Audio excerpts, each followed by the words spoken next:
भूकंप से दहल उठा अफगानिस्तान, घर छोड़कर भागे लोग। अफगानिस्तान एक बार फिर धरती के गुस्से से दहल उठा है।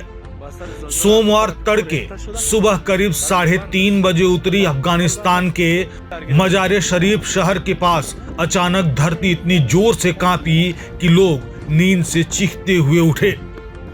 यूएस जियोलॉजिकल सर्वे के मुताबिक इस भूकंप की तीव्रता रिएक्टर पैमाने पर 6.3 आंकी गई है, जिसका केंद्र खोलम शहर के पास जमीन के 28 किलोमीटर भीतर था। झटके इतने शक्तिशाली थे कि राजधानी काबुल से लेकर ताजिकिस्तान, उज्बेकिस्तान और तुर्कमेनिस्तान तक महसूस किए गए। मजार शरीफ और आसपास के इलाकों में तबाही का मंजर साफ दिखाई दिया। लोग अपने घरों से निकलकर सड़कों पर दौड़ पड़े। कई परिवार बच्चों को गोद में लेकर खुले मैदानों की तरफ भागे। एक स्थानीय निवासी ने बताया कि हम नींद में थे, तभी पूरा घर हिलने लगा। बच्चे चीखते हुए नीचे भागे, दीवारों के प्लास्टर गिरने लगे और हमें लगा कि अब सब खत्म हो जाएगा। रात के सन्नाटे में गूंजती चीखें और टूटती दीवारों की आवाजें पूरे शहर को डर के साये में ले आईं। न्यूज एजेंसी रॉयटर्स की रिपोर्ट के मुताबिक भूकंप में कई लोगों के मारे जाने की खबरें आ रही हैं। यूएसजीएस मॉडल का अनुमान है कि इस झटके से सैकड़ों लोगों की जान जा सकती है।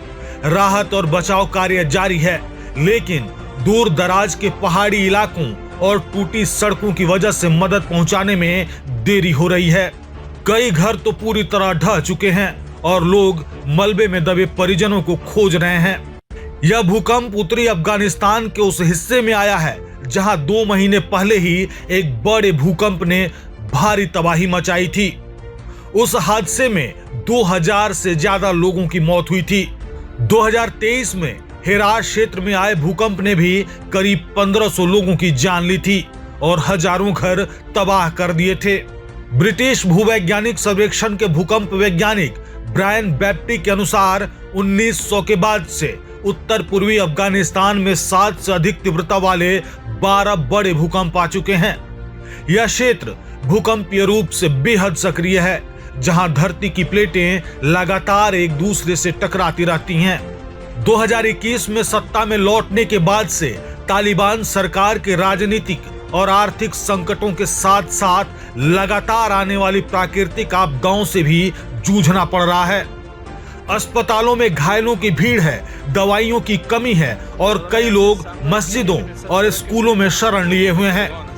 अंतर्राष्ट्रीय संस्थाएं मदद भेजने की तैयारी कर रही हैं, लेकिन हालात इतने खराब हैं कि राहत कार्यों तक पहुंचना मुश्किल हो रहा है। अफगानिस्तान की धरती एक बार फिर इंसानों की बेबसी से कांप उठी है।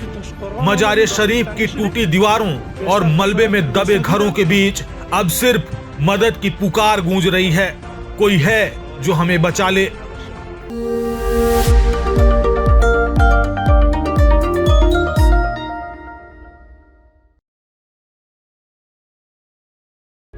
प्रभातखबर.com, विश्वास वही, रफ्तार नहीं।